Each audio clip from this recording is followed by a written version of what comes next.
Bonjour et bienvenue au deuxième atelier autour du livre Un été de poésie, d'amour et de vie. Dans le premier atelier, je vous ai proposé de faire une activité que font les personnages du livre avec Simon, l'écrivain qui anime l'atelier de poésie et qui consiste à accoler un adjectif, toute une série d'adjectifs, à un nom, porte, main ou jour.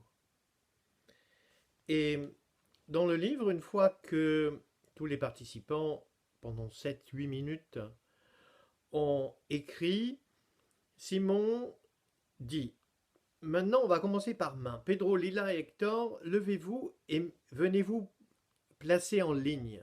Parfait. Maintenant, chacun votre tour, vous lisez une ligne de votre texte. Et quand il ne reste plus rien sur votre liste, vous vous asseyez. Attention, silence, parfait, à vous. Et donc chacun lit à tour de rôle et ça donne ceci. Pedro, Lila, Hector, une main blanche, une main gauche, une main droite, une main petite, une main droite, une main grande, une main grande, une main douce, une main immense, une main gentille, une main triste, etc. Vous voyez que la répétition crée le rythme.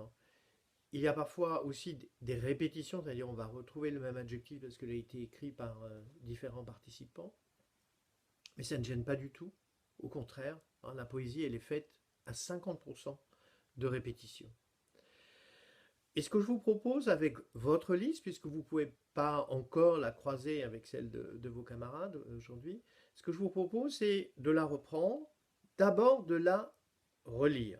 Alors un petit conseil, la poésie commence toujours dans le silence. Donc, écoutez les quelques secondes de silence avant votre lecture.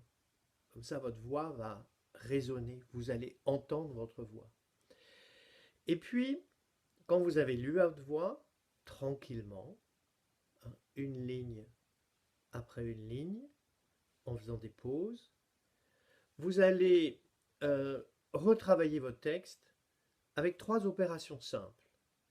La première, c'est supprimer. Vous supprimez ce qui vous plaît moins, sans vous demander pourquoi. Hein, ça vous semble un peu creux, un peu vide, vous supprimez.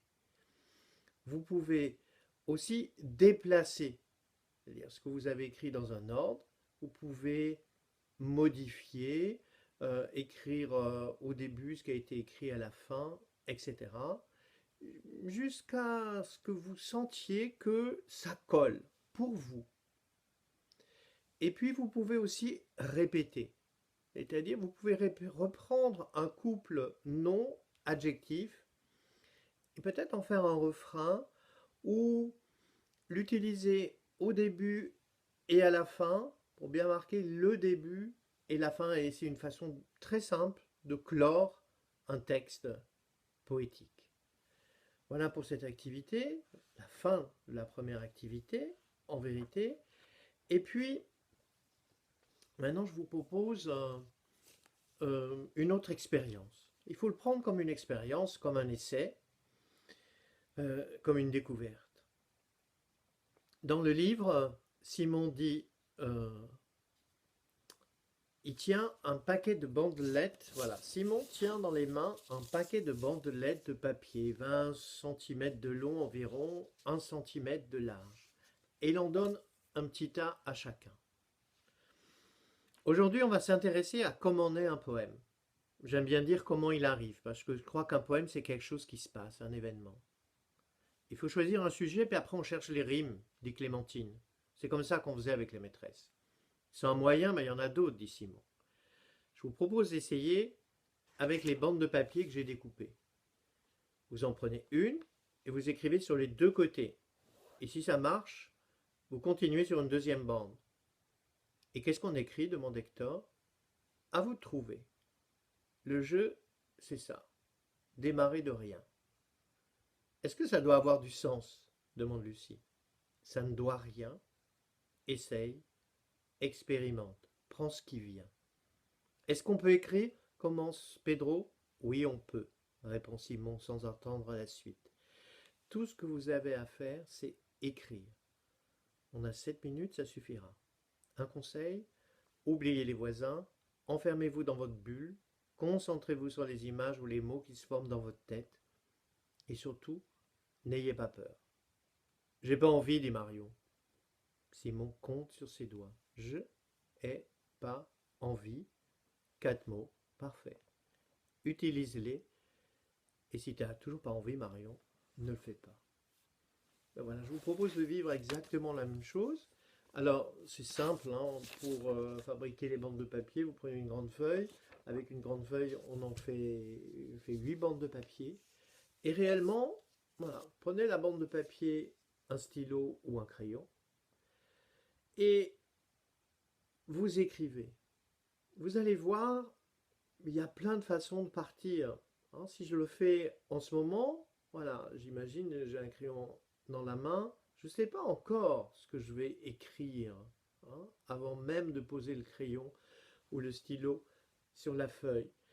Ça peut être une lettre qui vient, ça peut être un mot, ça peut être une image qui vient de se fixer dans, sur ma rétine et dans mon esprit. Ben oui, par exemple, là, en ce moment, c'est le mot neige, parce qu'il y a une espèce de pluie qui ressemble à de la neige qui est tombée ce matin. Ben, je vais écrire le mot neige. Et à ce mot neige viendra euh, s'attacher un autre mot, hein. Neige d'été. On n'est pas vraiment en été, mais c'est le mot qui me vient, hein. Et euh, au mot été viendra s'accrocher un autre mot et je vais continuer. Et si je bloque, j'ai un petit truc pour vous, eh bien je vais répéter ce que j'ai écrit. Neige d'été sur ma main, par exemple. Et voilà, ça peut aider à débloquer. Et quand j'ai écrit des deux côtés de la bandelette, j'en prends une deuxième. Soit je recommence sur quelque chose de nouveau, parce que c'est un mot nouveau qui arrive dans mon esprit, soit le flow continue et je suis ce que j'ai écrit dans la première bandelette. Voilà, c'est une expérience que je vous propose. Le but, c'est pas tellement le résultat, c'est de réfléchir, de prendre conscience de comment ça se fait, de comment viennent les mots, et comme ça vous allez rassembler un matériau que vous pourrez retravailler par la suite pour véritablement composer un texte poétique.